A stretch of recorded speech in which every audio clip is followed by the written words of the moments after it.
আপনার যদি কোনো পিকচারে ব্যাকগ্রাউন্ড রিমুভ করতে হয় এবং সেই ব্যাকগ্রাউন্ডটা যদি জাস্ট একটা সিম্পল কালার হয় তাহলে খুব ইজি একটা ট্রিক আছে। প্রথমে পিকচারটাকে সিলেক্ট করতে হবে, লেফট ক্লিক।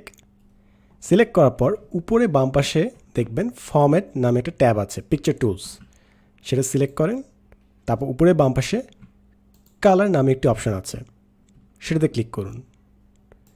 ক্লিক করলে নিচে দেখবেন সেট ট্রান্সপারেন্ট কালার বলে একটি অপশান আছে। এটা সিলেক্ট করে যেই কালারটা আপনি চুজ করবেন ওই কালারটা বাদ হয়ে যাবে। ফর এক্সাম্পল মনে করেন আমি সূর্যের কালারটা সিলেক্ট করলাম ইয়েলো, বুম, আমাদের কালারটা গায়েব হয়ে গেল। আমি কন্ট্রোল জেড প্রেস করে আগের অবস্থায় ফেরত যাচ্ছি। সো আপনি যে কালারটা সিলেক্ট করবে ওই কালারটা গায়েব হয়ে যাবে।